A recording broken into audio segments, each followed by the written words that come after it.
This video sponsor, Green Man Gaming, have just kicked off a lineup of charity bundles, and the next one on offer is for Destiny 2. Every purchase contributes to the Bungie Foundation, helping to support worthwhile causes, and the savings to you are huge. Get the Final Shape, Shadowkeep, and Beyond Light for just $5 with other bundles giving you even more content at absurdly low prices. Click the link below to start saving or stick around to the end of the video to learn more. Gamers, what's happening? Good to see you. I hope you'll forgive me, but I wanted to take a minute to give you an update on this week in Videogames.com because this week marks 3 months since we launched the site, and I don't like to plug it too much because I think that would get annoying, but we've done a lot of work over there and we're really proud of it, and we think it's about to get even better because we've just hired a new full-time person. We'll meet them in a second. For now though, here are some numbers. We already have nearly 20,000 people signed up to the site. Most of them are free members, but a healthy number of them are paid supporters, and that's already made This Week in Videogames.com a sustainable outlet that can cover news without clickbait, without churning out any SEO slop, and without any corporate sponsorships. It's 100% independent and 100% reader funded, and that's all down to your support, so really can't thank you enough for that. In that 3 months, we've delivered nearly 200 written news stories, not including the hundreds of news and brief items that we add to the feed, because not everything needs a write-up. Sometimes a link to the original tweet is more than enough. In terms of our reporting, we were the first out the gate to cover Sony's recent comments on Bungie's evolving independence. We broke the news on Sony saving Sword of the Sea developer Giant Squid from going under. We were the first to speak to the Splitgate CEO about their controversial decision to close Splitgate 1 servers, and we got that quote from the Hell Is Us game director about the release date of Silksong being a little callous. Point is, we're breaking news, and we're going to be breaking even more of it now that we've just hired a full-time senior news editor in Patrick Dane, an industry veteran with more than a decade's worth of experience. He's going to be driving daily news coverage along with Maddie, our junior reporter, and Ed is going to be focusing on editorial and features. What features, you ask? Well, in 3 months, we've delivered 32 long-form features and columns from experts in their field, like Victoria Tran, the community manager at Among Us developer Innersloth, who joined us as a monthly columnist to talk about issues facing the indie dev scene. Our columnists have covered game sales data, life in the Japanese games industry, the relevance of events in the modern era, and so much more. Plus, they're not afraid to call bullshit when they see it. Check out Nathan Brown's bonus hit points column if you're into that sort of thing. And that's just the top line stuff. Don't forget, we also have a front page that gives you a dashboard view of releases, announcements, and review roundups at a glance without ever needing to click through it all. Plus, supporters get 2 newsletters a week and ad-free versions of this very news show. Oh, and by the way, did you know that every review that goes up on this YouTube channel also gets a written version that goes up on the site? And it's a rewritten, edited down version so it reads cleanly and succinctly because YouTube video scripts do not make for great reading. Plus, we do additional reviews just for the website with a focus on indie titles like Consume Me, The Drifter, and Dear Me, I Was. Point is, most of what we do, you are going to see here on the channel at some point, but if you want to go deeper and get more, then I think you're going to be very pleasantly surprised by how much This Week in Video Games has to offer. And never at any point will you see a single ad on our site, even if you're a free member. No pop-up video players, none of that nonsense, nothing that'll get in the way of you just being able to see what you want to see, full stop. So we're incredibly proud of all that, and we really feel like we're just getting started. So if you'd like to join us, then this is the last month that the Founders Edition membership is available, which will lock in your subscription price forever. 20 years from now, you'll still be paying the same price. Plus, we're also planning some special rewards and acknowledgements for founders as we roll out future site upgrades. So if you'd like to help us out, do head over to thisweekinvideogames.com and sign up either for free or as a paid supporter. Thank you again for helping to make this a reality. We were really nervous about it as we were launching it, but 3 months in now, we're very confident that this thing has a future. There's no doubt about that in our mind, and that's entirely down to your support. So thank you again. It means the world to us. And I'll shut up now. Let's do the news, shall we? Huge week for EA with the launch of Battlefield 6. People expected a big launch, but I don't think anyone expected it to be quite this big. The term gangbusters really doesn't begin to cover it. The game soared to nearly 750,000 peak concurrent players at launch. Analytics firm Alinea estimated the game had already sold upwards of 1.8 million copies on Steam through pre-orders alone, and the updated estimate suggests that over 7 million copies were sold across all platforms, still a touch shy of the 100 million players EA is gunning for, but the free-to-play Battle Royale hasn't hit yet, and besides, 7 million day one full-price units is likely enough to have already paid off a significant portion of the game's development budget, so no doubt Jared Kushner is very happy with that result. Servers were battered by the player numbers, resulting in some pretty gnarly queues around launch, but it turns out the people who struggled the most to get in were the weirdos who bought Battlefield 6 via the EA app. What were you thinking? You brought this on yourself. An outage meant that many people were unable to launch the game, causing Vince Zampella himself to express his frustration on Twitter, asking people to refund the game from the EA launcher and then buy it on Steam. That right there is the benefit of having fuck you money. You can literally tell your customers to buy from your competitor future. Thankfully, EA has now fixed the issue and compensated players with XP boosters and free access to a seasonal battle pass, which, you know what? That's not half bad. Everyone was a little bowled over that EA provided that sort of make good, given that you usually get like a shitty in-game keychain or something, so well played, EA. Those that were able to get into the game are having an absolute blast. Battlefield 6 currently sits at a mighty 84 on OpenCritic. Many reviews calling out that the multiplayer is fantastic, but the single-player campaign, not good. I said as much in my single player review. IGN scored this one a 5 out of 10, saying, quote, "At 9 missions and just 5 hours, Battlefield 6's campaign's flame doesn't burn for long, and it doesn't burn particularly bright in that time either. It's a staggering spectacle to behold at times, and a treat for the ears at others, but when it comes to mission design and an engaging plot, it fails to deliver at all. A quick afternoon of fun, it's a safe reimagining of what Battlefield once was, but far from a bold reinvention of what it could and maybe should be now," end quote. Still, the fact of the matter is, even with this disappointing single-player campaign, Battlefield 6 is a monumental success, and the first time since 2016's Battlefield 1 that it's felt like the series has really come out of the gate strongly. As I said in my multiplayer review, the real test begins now, because we all remember Halo Infinite's launch. It was a real moment in multiplayer gaming history. It felt like Halo multiplayer was back and that it was here to stay. The 343 were totally unprepared for what came next, caught in the headlights of game-breaking bugs and a significant lack of content to keep pace with the demands of modern-day live service content expectations. When you're competing with Fortnite and Apex and Call of Duty Warzone and all the rest, you can't wait 6 months for your next content drop. People need their fix way faster these days. EA has already outlined an ambitious Season 1 roadmap that includes 2 new maps, plus some new weapons, vehicles, and game modes, and many expect we'll see the Battle Royale mode launch in this window too. It's a promising start, and I, for one, am very glad to see it. I haven't stopped playing this game since it launched. I absolutely love it, and I'd love to keep playing it long into the future, so I'm wishing the Battlefield studios all the best as they settle into this next phase. A game that's sadly trending in the complete opposite direction is my former love, Destiny 2. As new data suggests that it's now reached a historical low point. This data comes via popularity.report, which is a website that interprets player data using Bungie's API to estimate player numbers. And according to the site, the game has reached a new historical low of 284,656 daily players as of the 6th of October. To put that into perspective, this figure is below even the Curse of Osiris expansion, which was a notoriously challenging period for the franchise, to the point that staff had said that the game could collapse entirely if that trend continued. The scariest part of that comparison, though, is that it was at a time when Activision had multiple studios working on the game. After all the layoffs over the last year, we don't know how many developers are left at Bungie now, let alone working on Destiny 2. Many of the staff are likely all hands on deck on Marathon to try to get that ready to ship. So I can't imagine the resources allocated to Destiny are at all sufficient to deliver something that might bring players back, or even just stop the bleeding. Obviously, Bungie would have expected a huge lull after the final shape, given that it signaled the end of the game's main story arc, but not as low as this, I don't think. The cratering player count is no doubt a combination of the dissatisfaction with the current state of the game and a general lack of faith that things are going to improve. You get the vibe that Destiny isn't Bungie's priority right now, as evidenced by the layoffs, the team reshufflings, and the reduced scope in their latest content drops. That's something I can attest to personally. I haven't played much at all since the final shape, but dipped back into the Edge of Fate to see if there was anything that might pull me back in.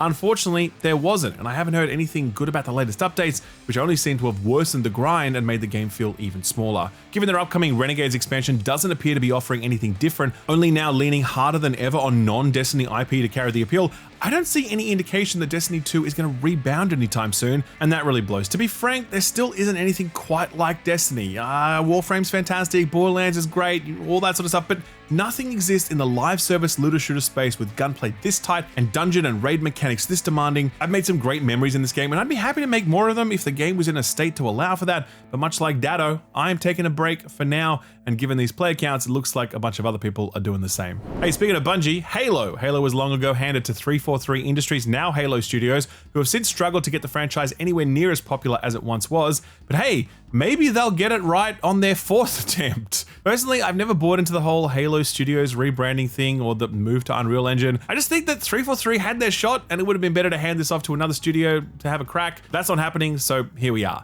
And where are we, you ask? Well, nowhere good, according to the studio's former art director, Glenn Israel, who just left the company. This comes as fairly big news since he's been working on Halo for over 17 years. He joined Bungie back in 2008 working on Halo 3 ODST, transitioned over to 343 and served as art director until Halo Infinite. He took to LinkedIn to announce his departure, leaving a very ominous message, quote, "As of today, after 17 long years, I'm officially no longer contributing to the Halo universe. There is little more I can say for the moment, though I intend to share this particular story in its entirety when it is absolutely safe to do so next year." In the meantime, I have a message for anyone and everyone who needs to hear it. I know the state of our industry seems dire, but never forget that you are free to choose. No illusion of security nor promise of wealth or fame or power is worth trading away your health, your dignity, your ethics, or your values, and no one can force you to. Stay strong, take evidence when necessary, and find where you belong, end quote. He isn't the only artist to have left the company, mind you, as spotted by Rebs Gaming. Supposedly all but one of the 9-person art team on Halo Infinite have left the studio. Rebs Gaming reporting suggests that issues with studio leadership and direction are widespread at the moment, but I will stress that reporting is unconfirmed and should be taken with a grain of salt. The studio is set to debut their next Halo project very soon, in fact, at the Halo World Championships later this month. People are speculating that it might be a remaster of something, but for now we don't really know.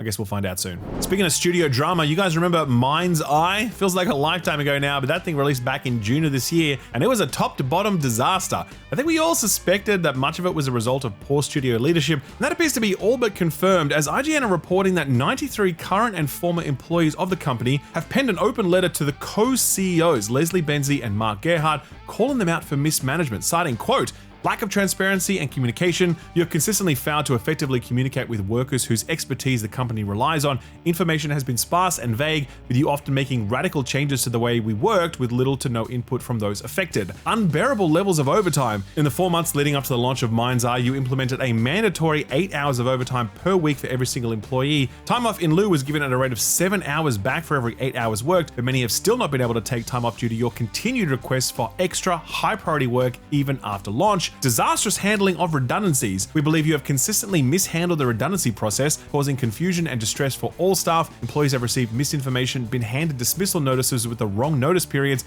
and have been put in the wrong team, so their performances were scored by the wrong people. These and other errors have potentially resulted in the wrongful dismissal of dozens of staff members. Mark Gerhardt and Leslie Benzies, you often refer to your employees as family, but we ask you to consider, is this really how you treat your own?" End quote. The old family line. Immediately a red flag if you ask me. The letter then closed with workers making several demands, such as a public apology and proper compensation for laid off employees, options for remaining employees on redundancy notice to either work their notice period or take payment in lieu, a documented effort to improve conditions, and for future redundancies to be handled by external partners. None of this is particularly surprising, if I'm honest. You might recall that prior to the release of Mindseye, according to IGN's reports, Mark Gerhardt claimed that there was, quote, "bot farms posting negative comments and dislikes," end quote, and Leslie Benzies tried to pin the game's issues on, quote, "internal and external saboteurs," end quote. Truly delusional behavior and not the sort of outlook I would associate with strong, stable leadership. Speaking of layoffs, another studio that's had to let go of staff recently is Heart Machine, following the shaky launch of their extraction roguelite Hyperlight Breaker. This news comes via game developer, quote, "As we wrap up our work on Hyperlight Breaker, we've had to make the difficult decision to part ways with a number of talented team members. This was not our ideal path, but rather the only available given the circumstances. While this path will include a conclusion of the project, it reflects broader forces beyond our control, including shifts in funding, corporate consolidation, and the uncertain environment many small studios like us are navigating today. We still have something coming in January. We plan to deliver something meaningful and as polished and complete as we can given our circumstances. We're doing our best to refine what we can, complete key systems, and have the game culminate in a satisfying punctuation point," end quote. Unfortunately, I think the early success model didn't really do this game any favors. It came out the door very underbaked in its content and systems. It lacked the charm and vision of their previous games, especially that of Hyperlight Drifter.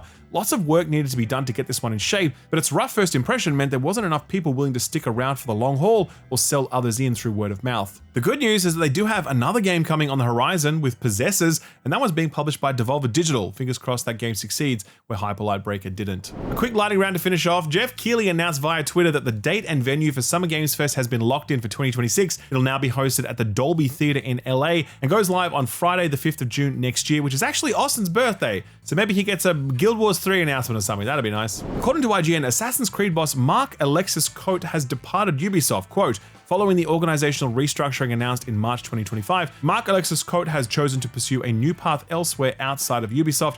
While we are saddened to see him go, we're confident that our talented teams will carry forward the strong foundation he helped build," end quote. That's got to sting a little, seeing as he's been such a long-standing leader of the company, beginning as a game director on Assassin's Creed 3, creative director for Syndicate and Brotherhood, executive producer on Odyssey and Valhalla, and then overseeing Shadows as VP and executive producer on the franchise. This comes just after the birth of Ubisoft's new subsidiary Vantage Studios, which is looking to handle future Assassin's Creed entries. Interestingly, according to IGN, he was offered a role as part of the leadership, but declined that. They also obtained an internal note where, quote, Vantage Studios co-CEO Christopher Dorenz said he was disappointed by Koch's decision and that the former leader had his own expectations and priorities related to Vantage Studios, creation and future, end quote. Seems like some corporate intrigue going on there. Bluepoint, the developer behind the excellent Shadow of the Colossus and Demon's Souls remakes, appears to be looking for a senior combat designer for a third-person melee action experience. The unconfirmed word is that it's new IP, which is bittersweet because nobody does remakes and remasters better than Bluepoint, but at the same time, they have definitely earned the right to make their own thing, so Godspeed to them. Helldivers 2's latest Unjust update seems to have caused a lot of performance issues, resulting in a ton of backlash. Arrowhead have said that the feedback is justified, though they do cite the game's growing tech debt as a culprit. In response, they're pushing back Helldivers 2 content to focus on getting the game stable again. No timeline has been set. Some really interesting data this week from Matt Piscatella of Sakana. Their Q3 2025 Future of Games report says that in the US market, 63% of players purchase just 2 or fewer games in a year. Of those, 18% purchase a game about once every 6 months,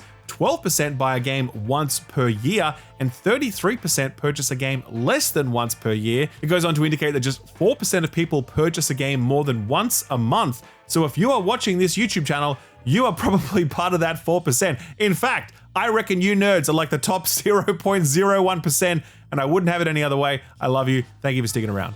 Remedy has issued a profit warning and lowered their forecast in response to FBC Firebreak's low sales. Quote, in its 2025 half-year financial report, Remedy reported that FBC Firebreak's launch phase consumer sales underperformed. After the launch, the company rapidly developed the game based on player feedback and released multiple updates. Despite improved player sales metrics after the update, sales have not reached Remedy's internal targets, end quote. The report goes on to say the game's commercial success was, quote, largely driven by Xbox and PlayStation subscription agreements, end quote, but that its console success was undermined by its Steam launch, which was, quote, planned as the primary consumer sales channel, end quote. Not unexpected given its weak review scores and lack of buzz online. Hard to see how Remedy turned this one around despite their claimed intention to do so. Sega and the Olympic Committee are friends again. At one point, Sega was making the Mario and Sonic at the Olympic Games series every year since 2007, but it got axed in 2025, likely on account of the Olympic Committee getting into the NFTs business and handling their gaming stuff internally. Poor move on both counts. Hey, remember NFTs? Good times.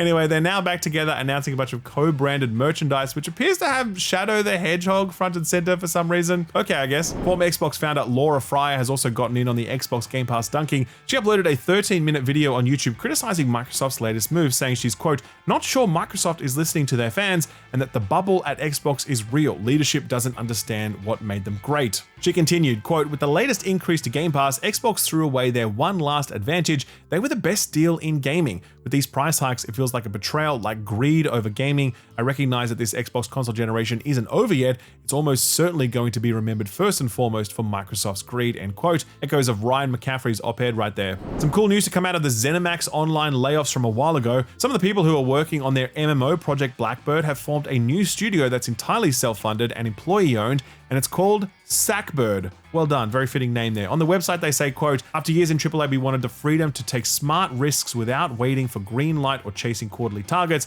We're fully employee owned and funded, which means we only answer to people who are passionate about games, end quote. Bit of shade right there, love to see it. Sackbird's CEO Lee Ridout wrote that the team is, quote, grateful for our time at ZeniMax Online Studios. It shaped us as developers and people, end quote. However, Ridout also said that when he, quote, learned that Blackbird was being cancelled and a lot of people were losing their jobs, it lit a fire. We realized the best way to protect our craft and our team was to create a studio where creative independence isn't negotiable, end quote. Project Blackbird was so good that apparently Phil Spencer couldn't stop playing it, so that certainly bodes well for the future prospects of this team. Good luck to them, keen to see what they create. How about some TV and movie news to cap things off? The Mortal Kombat 3 film is already confirmed. According to Deadline, Jeremy Slater will be returning as screenwriter. Other than that, we don't have any other details. I read this news and I was like, wait, did the second movie already release? But no, I'm not crazy. That one is planned to release next year on the 15th of May. Netflix are bringing their games to the TV, and they've been pushing toward this moment for a long time, starting with mobile, experimenting with cloud, and now you can play them on TV using your phone as a controller. It's actually kind of an underrated service as it offers bangers like Hades, Dead Cells, and Into the Breach,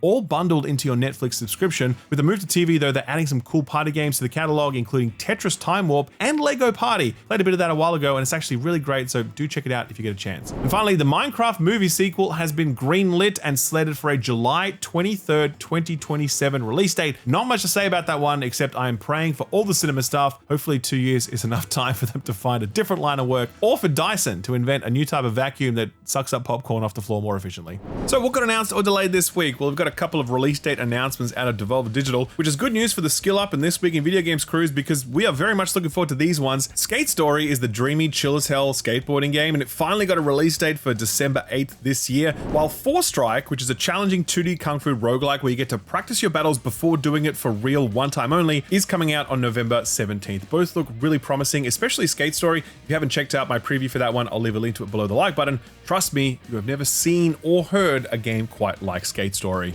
Also looking promising is Avatar Legends, the fighting game, announced out of New York Comic Con, and which got Austin thinking he might finally be a fighting game guy now. This is from the publisher behind Them's Fighting Hers, which is the off-brand My Little Pony fighting game, which is quite a bit of credit in the indie fighting scene actually. So kind of high hopes for this. It's looking nice too. Mid-2026 release date for this one. One series that's got a very small but very engaged cult following is Pathologic, a survival and psychological horror series from Ice Pick Lodge. This series is known to be a bit impenetrable, but those who love it really love it, and the third installment has a release date now, January 9th next year. Just one delay announcement this week, and it's for Heroes of Might and Magic Olden Era. You know that cherished Ubisoft strategy franchise that had handed both development and publishing duties off to third parties because they clearly didn't know what to do with it?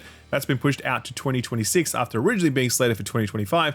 No specific date yet. So what came out last week? Well, the big surprise was Absolem, the fantasy roguelike beat 'em up from Guard Crush and .emu. This really stole the hearts of critics with a mighty 87 on OpenCritic at the time of writing. Games Radar called it, quote, not just a thrilling throwback, but a thoroughly modern spin on a classic genre. Absolem proves that the arcade beat 'em up and the run-based game are a perfect pairing. Combat is fast, fun, and deliciously flexible, and with new discoveries on almost every run, there's more than enough to keep you playing, end quote. They gave it 4 out of 5 stars. Moving on to Yooka Replayly, the do-over from the former Rare devs, that's landed at a strong 77, with people a little split over how meaningful the changes have been. Nintendo Live seemed to have really enjoyed it though, scoring an 8 out of 10 and saying, quote, Yooka Replayly in most ways feels like the game that Yooka-Laylee was always meant to be. Core experience has remained the same, but much has been added or tweaked to make for a significantly more confident and streamlined experience, end quote. Sneaking on over to Little Nightmares 3, it's floating at a fair 74, and reading the reviews, it seems like kind of what we suspected. Supermassive has managed to copy Tarsia's homework well enough, but little else.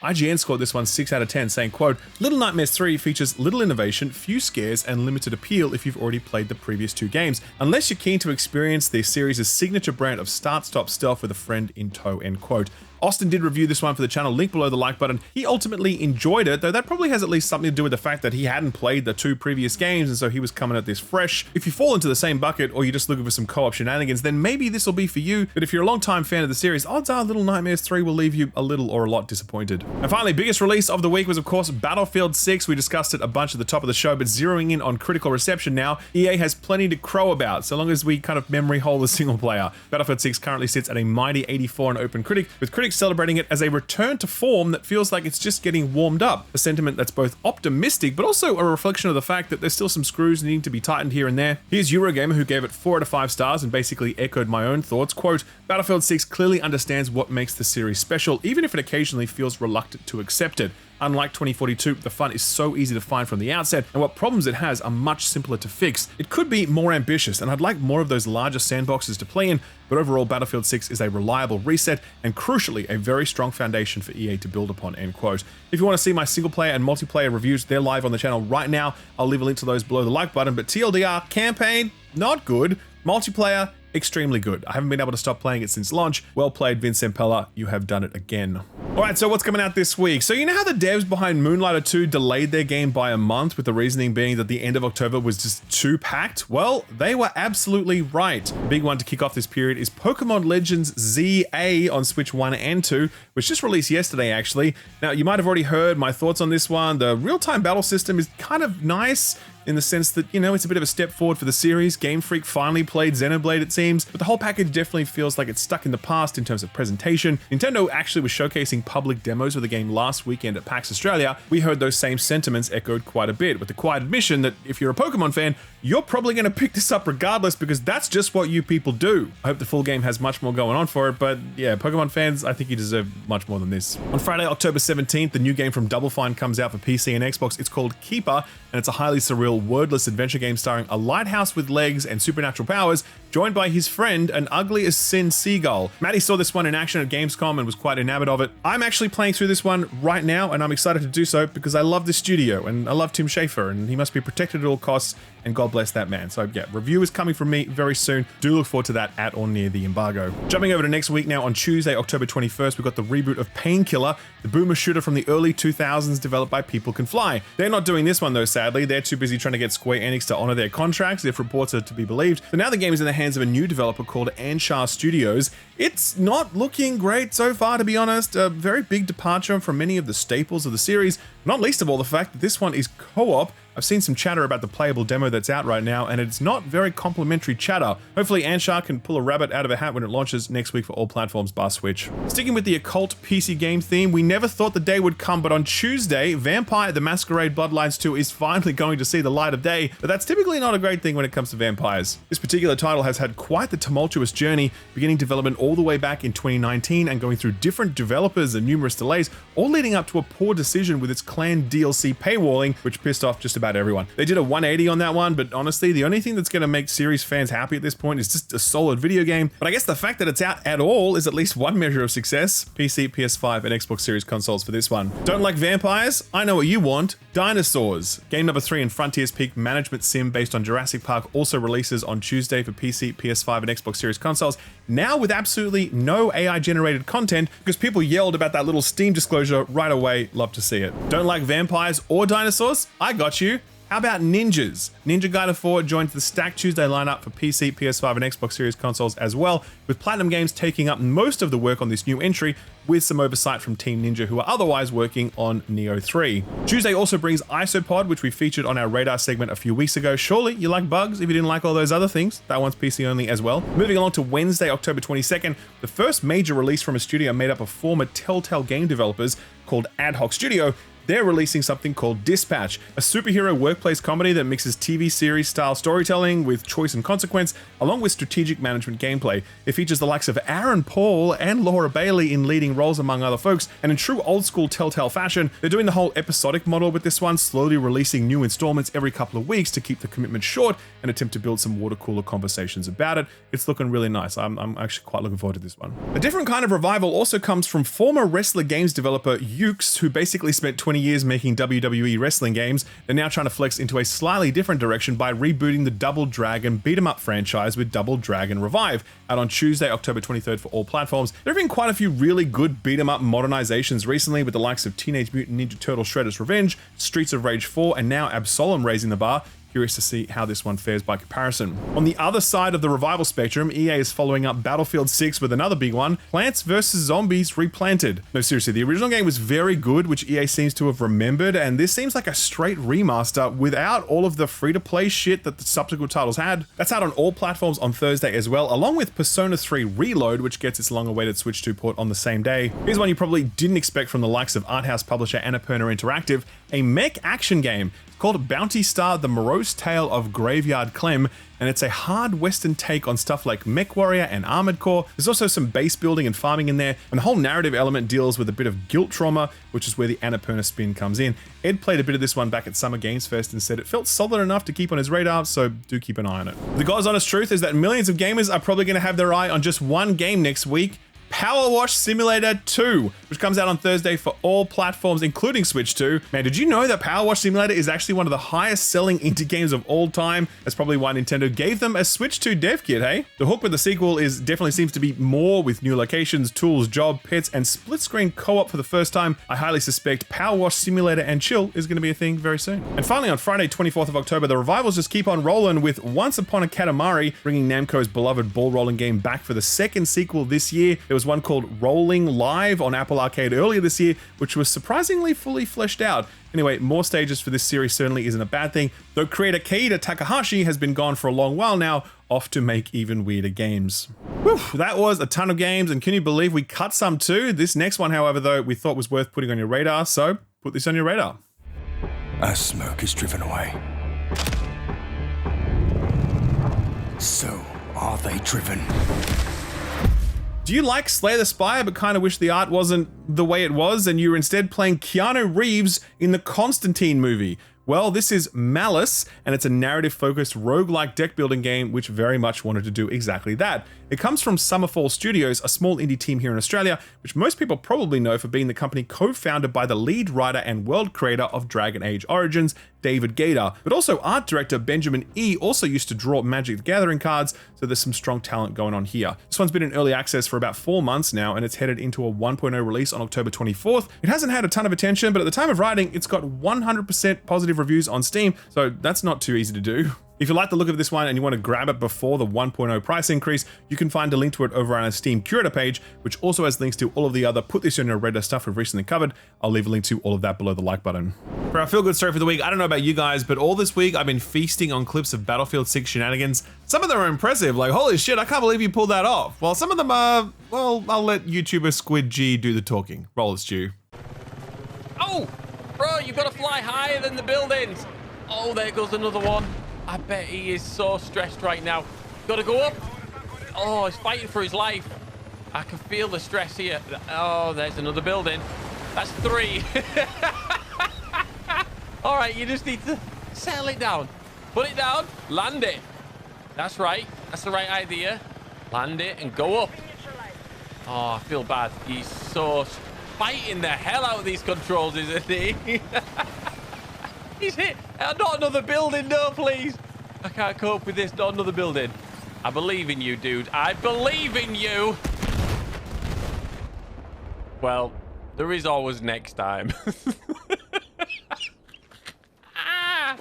All right, ladies and gents, that's a huge week down. We had our interview with Shuhei Yoshida on the podcast last weekend. Austin reviewed Little Nightmares 3. I reviewed Battlefield 6 twice, and now we've done the news show. Fun doesn't stop though, because over the next few weeks, expect reviews for Keeper, Ninja Gaiden 4, Dispatch, and Outer Worlds 2. October doesn't let up, and so neither do we. If you enjoyed the video, then don't forget to drop it a like, subscribe, and ding that notification bell. And for even more in-depth ad-free coverage, be sure to sign up to thisweekinvideogames.com as a free member or a paid supporter. It's the last month that the Founders membership is available, so grab it before it's gone forever. Thanks again for watching, and a big thanks to this video sponsor, Green Man Gaming. You might have missed it, but recently this video sponsor Green Man Gaming rolled out a new offering, charity bundles. Other storefronts have done a similar thing in the past, and they've always been a huge win-win because money goes to worthwhile causes, tick, and you save a lot of money because charity bundles are typically really discounted, giving you a huge amount of value for not a lot of spend. Take Green Man Gaming's most recent bundle, the Destiny 2 expansion bundle. Every purchase supports the Bungie Foundation, helping improve children's health and well-being, providing humanitarian aid, and making a lasting impact around the globe, and that in itself is a reason to check it out. But man, the savings on this are crazy. For example, you can get Beyond Light, Shadowkeep, and The Final Shape, aka Destiny's Best Expansion, for $5 US. There are other bundle options that add more expansions and content packs, culminating in the Legend bundle that features 9 content drops, including Edge of Fate and the Year of Prophecy, for just $35 US.